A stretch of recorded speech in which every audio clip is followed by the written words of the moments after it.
বিশ্বমানে ফিনিশারের role যদি কেউ পূরণ করতে পারে সেটা একমাত্র জাকির আলী অনিক। কারণ টি-20 হোক বা টেস্ট বা ওডিআই সব ফরম্যাটে খেলার জন্য প্রস্তুত জাকির আলী অনিক। ওয়েস্ট ইন্ডিজকে ওয়েস্ট ইন্ডিজের মাটিতে হোয়াইট ওয়াশ করল টিম টাইগার। হোয়াইট ওয়াশের নায়ক একমাত্র জাকির আলী অনিক। লাস্ট ওয়েস্ট ইন্ডিজের বিপক্ষে টি-20তে 3 ম্যাচ যেভাবে খেলেছে জাকির আলী অনিক, এর আগে কুমিল্লার হয়ে বিপিএল মাতাতেন জাকির আলী অনিক। বিপিএলে ভালো খেলার পরও ডাক পায়নি জাতীয় দলে। 2024 সালে আনিসুর রহমান ইনজুরিতে পড়ায় জাতীয় দলে ডাক পান জাকির আলী অনিক। তখন শ্রীলঙ্কার বিপক্ষে টি-20তেও অভিষেক হয় জাকির আলী অনিকের। অভিষেক ম্যাচে 33 বলে 65 রানের দুর্দান্ত ইনিংস খেলেন জাকির আলী অনিক।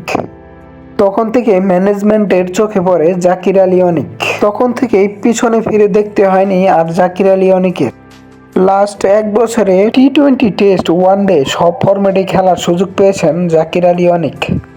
সেই সুযোগগুলোকে ভালোভাবে কাজেও লাগিয়েছেন জাকির আলী অনিক।